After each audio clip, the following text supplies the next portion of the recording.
Hi everyone, I'm Lynn Yang Wolf and I'm the founder of Wolf Kitchen. Welcome to your keto journey. So basically, let's talk about what ketosis is first. So the keto diet derives from the long-term ketogenic diet, which is basically when your body produces ketones and your body then goes into ketosis. Basically, your body burns fat instead of sugar for energy. So actually, did you know that we were born in a state of ketosis and your mother's milk is actually keto? So while you're breastfeeding, your body is actually still in ketosis. So the only time that we get out of ketosis for the first time in our life is when we start eating solid food that's not naturally produced by our mothers. So stuff that companies make, like solid baby food or food that we think is healthy for us, it actually is what is kicking us out of ketosis at our natural state. For the purpose of this video and to explain keto, carbohydrates and sugar when they enter your body are both entering as the same form, glucose.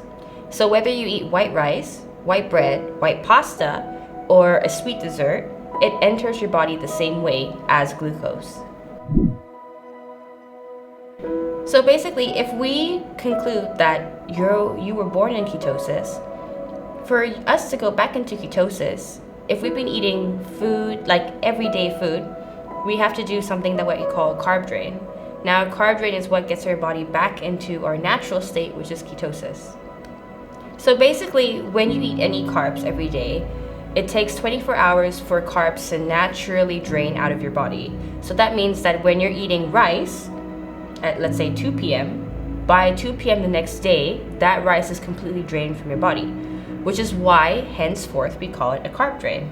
So the way we get into ketosis is by carb draining. So basically, ketosis is a state that when there's no more carbs in your body goes into what we call a starvation mode. And a starvation mode is basically called ketosis. So to get into ketosis, we can't have any carbs in our body. And this is why if carbs naturally take 24 hours to drain from our bodies, we should be able to do a carb drain in 24 hours and reach ketosis, hopefully, in those 24 hours. But with different body types, it might be 2 days. So this video is all about how to do it the easiest ways, your options if you don't want to do it the easy way, and the do's and don'ts to carb draining, so that we can make your keto journey as best and easy and smooth as possible. So let's start with the easiest way on how to carb drain your body and why it's so important to carb drain in the first place before you start any keto diet. Well, there's this thing called the keto flu, and it's actually not that fun to go through. You see, when you burn carbs, if you don't eat enough carbs for your energy levels, that's when your energy levels kind of tend to go low and you get weak and tired. So imagine if you are not carb draining, but you're eating keto meals with low carbs. If you're not properly in ketosis, your body will be in this limbo of, I don't have enough energy to burn because I don't know what else to burn apart from carbs. So the only way to make your keto journey effective is you should be in ketosis by the time that you eat these keto meals. Because if you're non-ketosis yet, or let's say nowhere close to being in it, it's really gonna make you feel tired. And it's not effective for your mood, your motivation, your metabolism. So that's why it's very important that we follow the rules of carb draining, or at least try to understand why it's important to do a carb drain before other keto meals. There are a lot of meal plans out there. Some of our competitors, they don't put their clients through this at all. And we do offer options for carb drain meals, but the whole point is, how can you eat keto meals if you're not in ketosis? I mean, you can. It's not like no one's gonna slap you on the wrist if you do, but it's going to really affect your initial motivation as well for starting such a new diet. So this is how the keto flu starts, because the keto flu is basically where you feel weak, you're not getting your proper nutrients, and you're not really in ketosis, but you're getting there. So the easiest way to avoid the keto flu, there's no guarantee you can avoid it completely. It really depends on different body types. But the easiest is to eat cheese. Cheese and only cheese for 24 hours. Unprocessed, good, fatty cheese. All types are welcome, just not processed. So what do I mean by unprocessed cheese? I mean, if you go to your supermarket and they are cutting blocks of cheese in front of you and wrapping it up for you or putting it in vacuum sealed bags, there's no cartoons, there's no heavy packaging. That's what we call unprocessed cheese. Ironically, the cheese that you feed your kids, the one with the heavy cartoons, they have preservatives, they have sugar in it, everything. Even shredded cheese, the one that you buy for your pizza, if you're gonna make pizza at home, the pre-shredded cheese has preservatives because it's supposed to stop the cheese from getting mushy or sticking together and whatnot. So even shredded cheese has preservatives. So anything that is unprocessed, that's in a block, it's okay. Just cut some cheese cubes for yourself, keep it in a lunchbox, eat it throughout the day. That's the best. And I mean it's the best because cheese has a higher fat content than it does protein. Now the other option is to go towards eggs. Boiled eggs, scrambled eggs the whole day. You can do that for a meal, maybe two. But the problem with eggs is it has more protein than fat and it has cholesterol. So we don't want to eat something that has too much cholesterol, especially in one day, especially if you have a cholesterol problem. So cheese is the safest bet. If you love cheese, this will really be a happy day for you. We're not going to count calories. This is not a calorie counting day. This is a let's get into ketosis as fast as possible and avoid keto flu kind of day. So in my personal experience and the experience with my clients, eating cheese for 24 hours and only cheese has been the fastest and most effective way into ketosis and avoiding the keto flu. For some of you, the lucky ones who don't eat much carbs in general on a normal day, you might never experience keto flu. But for a lot of people, you will experience keto flu symptoms. And personally, this is the most surefire way that we can alleviate those problems as much as possible. So now let's move on to protein. So why am I not recommending protein? Now, I understand. If you're not a cheese lover, then most probably you will need another form of carb draining.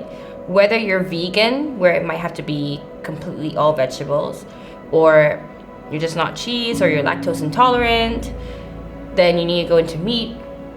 I want to explain two things. One is too much protein on keto, and the other is hidden carbs. So, toss up. Which should we start with? Hidden carbs or too much protein? I think we will go with hidden carbs. It's easier. So first, hidden carbs basically is found in a lot of vegetables. It's found in a lot of ready-made sauces, preservatives, everything. So ready-made sauces like teriyaki sauce, barbecue sauce, ketchup. Did you know ketchup has almost the same amount of carbohydrates as a bowl of rice? Crazy, right? But off the point. So we don't want hidden carbs, and a lot of vegetables do have them. Vegetables like corn, peas, pumpkin is keto, but it's quite high in carbs. So how do we calculate what hidden carbs are? Let's take broccoli, for example. One serving of broccoli is about total carbs 3 grams. Total carbs 3 grams. Now, if we go and deduct the dietary fiber, vegetables have dietary fiber, healthy carbs have dietary fiber. The dietary fiber of broccoli is 2 grams. That means the net carbs of broccoli is 1 gram per serving.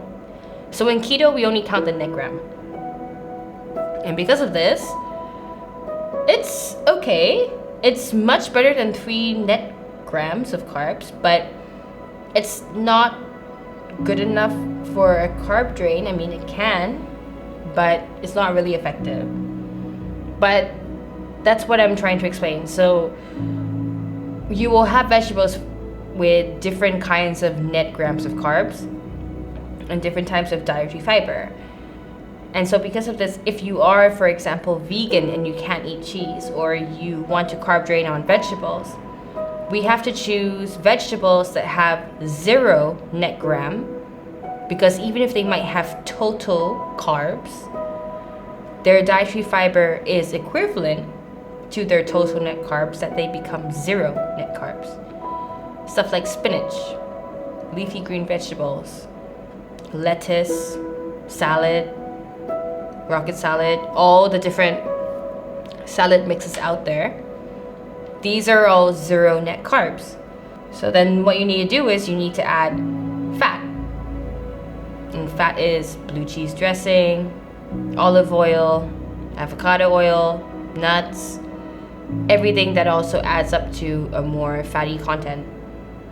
So remember that as long as you're eating cheese, you actually don't need to watch the net carbs. You don't need to watch any of these hidden carbs that you're doing. That's why I still suggest cheese is the best. So now let's go into the protein version. So if you're not a vegetarian, you're not a vegan, you do want a carb drain, you just don't want cheese, or you don't want to eat cheese for that long, you can, like I mentioned at the beginning, that you can do eggs. You can eat meat that's been grilled with olive oil and salt, or dry spices, or a pepper or something. No pre-made sauces.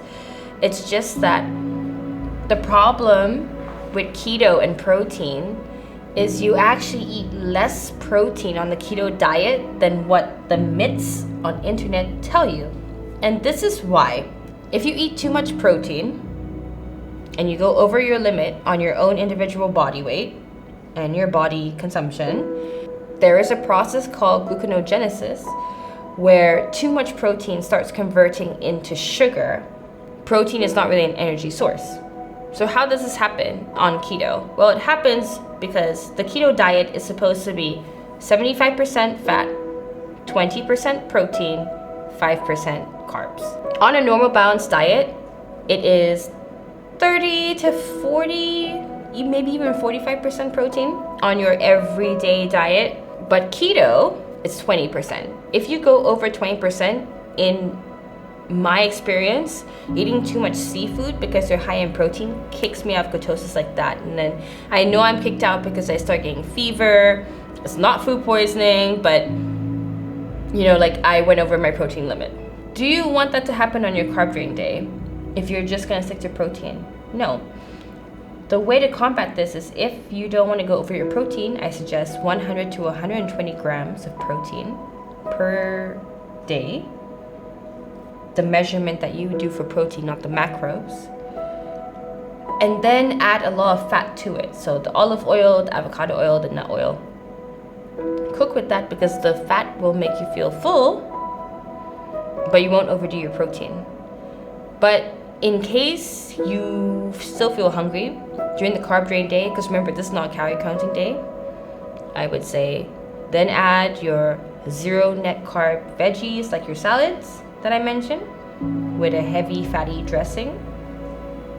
And then eat some cheese or some smoked salmon, play around with it. But the problem with everything that I'm telling you is that you have to start monitoring your grams, your macros, your not your calories.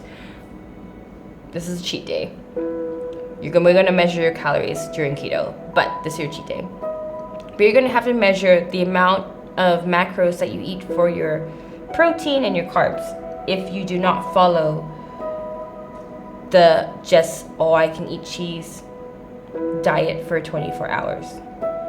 So please, please, please, if you can, try to do that.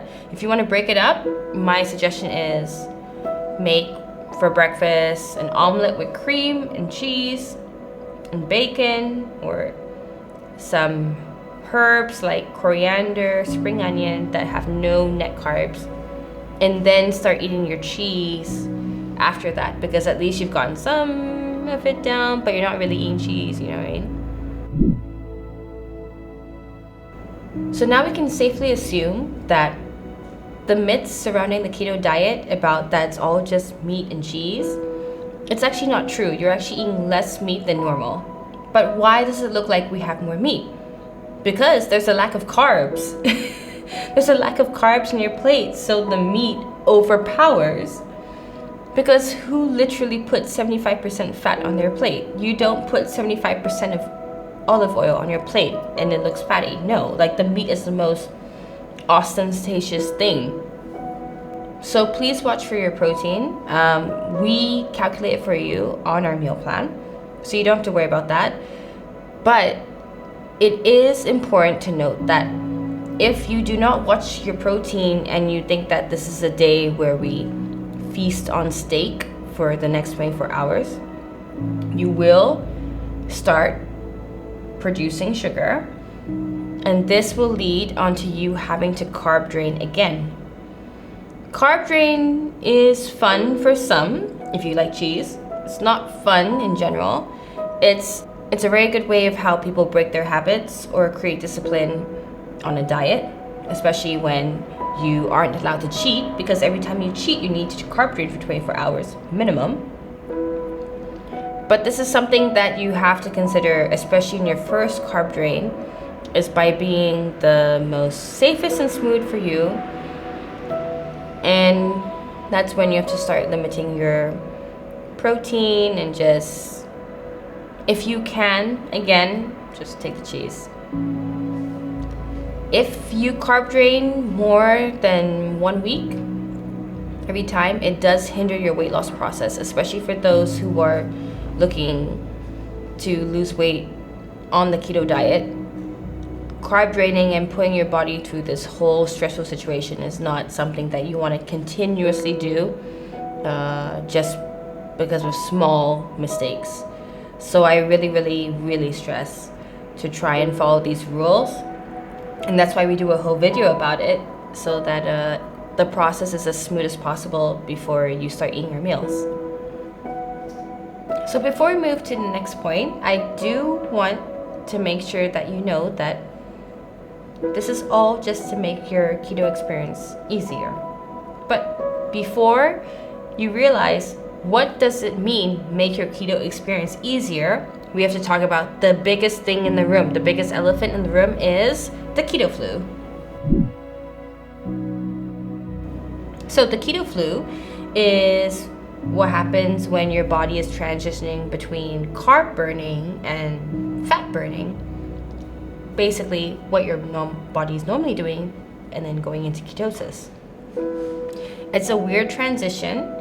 Like any diet, it's a weird transition for anything.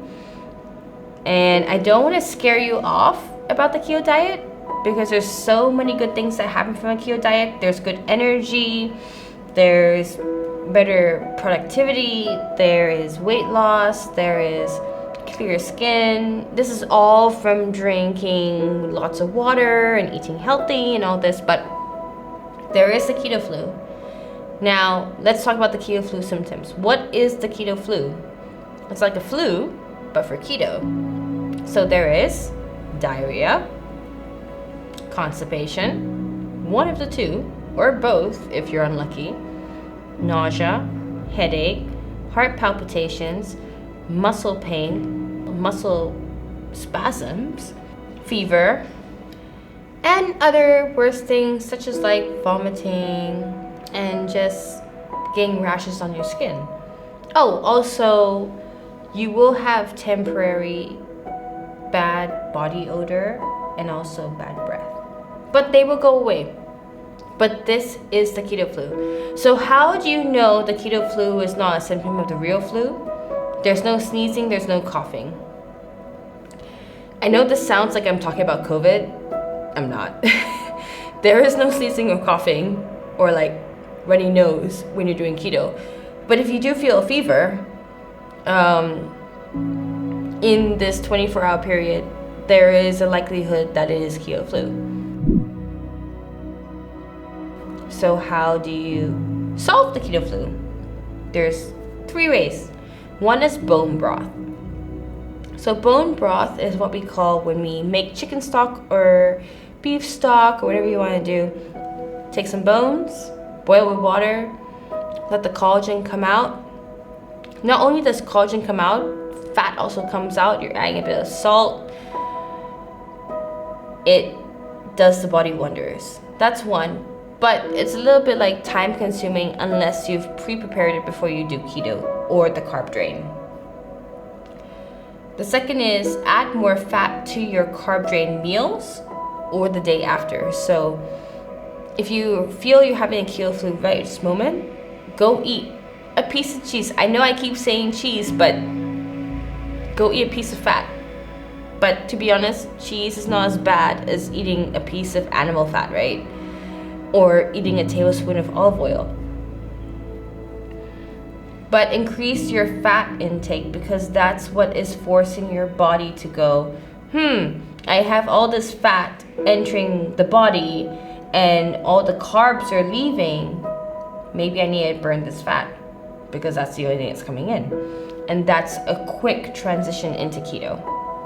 The third is salt water. And this is actually the best solution because it's the easiest and does not require any cooking material or waiting the way you need to wait for bone broth. Bone broth is the best, but it requires a lot of preparation.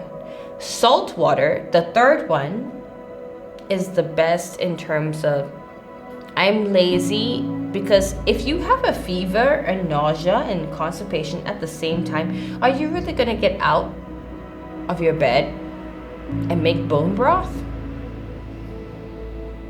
No.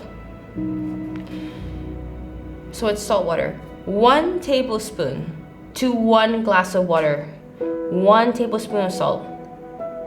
Now we know table salt is bad. It creates hypertension, sodium isn't good for you, XYZ. But we actually give our Himalayan rock salt in the starter pack. And if you're not in the country and you don't know our brand, that's okay. But I would suggest rock salt or sea salt over table salt any day. So why is salt water the best? It's because when you're on keto, you don't hold water weight. Now, you know, like when you eat normal food and you know, you got this little like thing on your belly, and like you go to any gym, you do as much ab workouts as possible, it never goes away. Just that part from just making you do 6-pack abs. It's natural when you're eating carbs because carbs hold water weight. So we hold a lot of water in our bellies, and because of all the water that we hold, we also hold a lot of sodium, which is salt. So the minute we get into keto doesn't hold water weight. So that first 1 kilo of water weight that you experience, you're like, wow, I did keto. In 2 days, I dropped 1 kilo. In another 2 days, I dropped another kilo. That's temporary. It's good, it's motivating, but it's temporary. This is just your water weight. It's going to come back the minute you eat carbs. So we don't take this seriously, but we have to understand that if we drop this 1 or 2 kilos, we need to hydrate because we're not holding water weight. We're not holding water in our bodies. It's just passing through us. Like, we look slim, but it's passing through. And on top of that, the sodium that we get is passing through, and we need sodium. So we need salt water. And now, what are the things that can happen if we don't drink salt water or we don't have enough sodium? Keto food has to be over salted. Do we want table salt or do we want healthy salt, sea salt, or with Gushin Himalayan salt, right? But what happens if we don't have enough sodium? Well, we can have heart palpitations, we can have muscle spasms, we can have headaches, nausea. Basically, everything under the sun that you experience in keto, 90% of them can be fixed with salt water. And the right amount, right? 1 tablespoon salt to 1 glass of water. Gently sip it, mix it, sip it. It's gonna taste really salty. That's okay. Just get another glass of water and chase it. Don't drink the whole thing, you'll vomit. Just gently sip it like you would electrolytes. It is electrolytes. It's your new electrolytes for the next keto journey, because you cannot depend on sugar for electrolytes. So this is really, really important, and I really mean it. More than anything, do the salt water. If you have bone broth, salt the bone broth. It has fat. It is the best option because it has fat and salt. So anything that has fat and salt is gonna fix your keto flu like that within 15 minutes, within 20 minutes, depends on the body. Just stick to it and let me know. So just one more point to add to that. There is a tendency to have delayed keto flu symptoms. What's delayed keto flu symptoms? Well, it's when you're carb draining and your body hasn't really realized the fact that it's going to ketosis, that 2 or 3 days from when you carb drain, you might feel those symptoms. So I have clients who go, I did everything correctly, this happened, and now I'm feeling it. It really depends. I don't want to lie, but it depends on age. It depends on how much carbs you were eating before that. This isn't something that you can really control. But whether the fact, one of the big reasons of why people do this diet so successfully is that they might cheat in the beginning days, but then when they realize that they have to carb drain again before they can even continue any progress, is carb draining, that's when people go, okay, I cheated. I'm not gonna cheat anymore, because this entire progress that I went through, it's not worth the cheating. It's not like, we don't want to go into carb draining again. So, moving on to the next point before we end is the caffeine. Now, I'm sure most of you, or all, if you've researched the keto diet, because you're starting with us or you're just watching this video, you have heard about the bulletproof coffee. And you've heard stories that basically it's butter in your coffee and that's disgusting. Nope. Melt your butter in the microwave. Blend it in the coffee. Don't blend coffee maker. No. Blend it in the blender. Use a real coffee, like coffee grinds, coffee beans. No 3-in-1 mixes, no pre-mixed coffee, nothing like that. Blend it with your melted butter. It will froth up like hallelujah. You know what I mean? And then if you add some MCT oil, so MCT oil is basically coconut oil stripped of the saturated fat. Don't add coconut oil if you have cholesterol. That's not what you want. I avoid coconut oil actually. But MCT oil, it's tasteless. It's colorless, but it adds the fat to your coffee. And then we have, like the butter. Try to get local fresh butter, or if not, get grass-fed butter or ghee. It's okay. But if you do this for a bulletproof coffee, that will not only help you into ketosis, but you don't need caffeine for the rest of the day. I'm not proving this because you're a caffeine addict. I'm saying that if you feel tired because of the keto flu symptoms, or you just feel tired in general, pure caffeine, your normal coffee cup, will make you feel like crap. It will make you feel like crap. I'm sorry. So hopefully you enjoyed this video. We're doing this just to make sure it's easy for all of you, whether you do my keto plan or not. I think that this advice can extend to everybody globally. But remember, carb drain, bone broth, more fat, salt water. And salt, choose your salt carefully.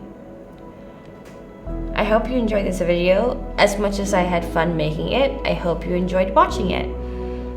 And please wait for our other videos because we have a lot more coming. Please enjoy the first part of your keto journey. I know it's difficult. It's gonna happen. Don't worry. You're gonna get your results. Just listen. And if you're one of our meal plan customers, I look forward to meeting you. Thank you and see you. Bye.